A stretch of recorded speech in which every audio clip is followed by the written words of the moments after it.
Hello friends, నేను మీ జీవనాని. మేము అసలు తిరుపతికి ఎందుకు వచ్చాము, ఎక్కడికి వెళ్ళాము అనేది చెప్తానన్నా కదా. అసలు మేము తిరుపతికి రావడానికి మెయిన్ రీజన్, నా హస్బెండ్కి తిరుపతిలో జాబ్ వచ్చింది, అందుకే ఇక్కడికి వచ్చాము. ఇంకా ఇప్పటి నుంచి ఇక్కడే ఉంటాము. ఇప్పటి నుంచి వీడియోస్లో మీకు ఈ కొత్త ఇల్లు కనబడిద్ది.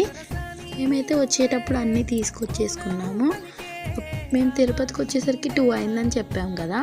మేము 2కి పడుకొని 8కి అయితే లేసాము. 9 o'clockకి మేము జగ్గేపేటలో ట్రాన్స్ఫర్ చేసిన వస్తువులన్నీ వచ్చేసాయి.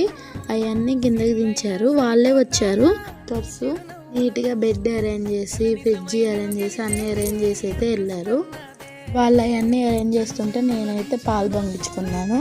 నేను ఒక వీడియోలో చెప్పలేను కాబట్టి నెక్స్ట్ వీడియోలో మేము ఎలా పాలు పొంగించుకున్నాం, ఏమేమి గుళ్ళకి వెళ్ళామనేది చెప్పేస్తాను. Don't miss Tirupati series and like, share and subscribe my channel. Thanks for watching.